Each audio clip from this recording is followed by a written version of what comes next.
One of the characters that I love from the New Testament is the Apostle Peter, probably because I'm so much like him in so many ways. And I think there's enough of Peter in all of us to be able to recognize ourselves in his story. One of the big things I've had to learn in my life, I'm still learning it, and that Peter had to learn, was to get out of God's way. You remember when Jesus is up there in the Galilee area and he says to the disciples, we've got to head south now. I've got to go to Jerusalem where I'm going to be betrayed and I'm going to be handed over to my enemies and I'm going to be killed.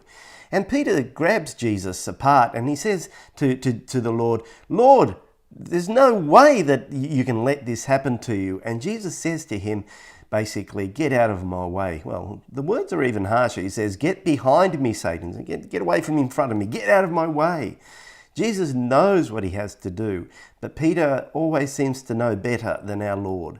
And then, of course, you'll remember there in the Garden of Gethsemane, when the mob comes to arrest Jesus, well, Peter whips out a sword and he lops off the ear of the high priest's servant, Malchus.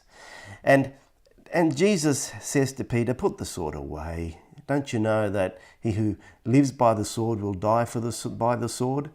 So again, Peter's getting in the way of Jesus and what Jesus knows that he has to do.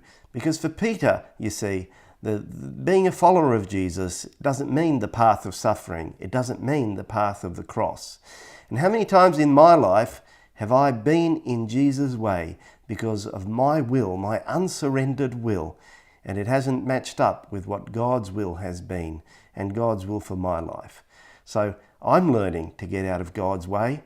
I've still got a way to go, and I pray that you'll learn as well. It's not easy, but God's way is always the best way. So get out of his way.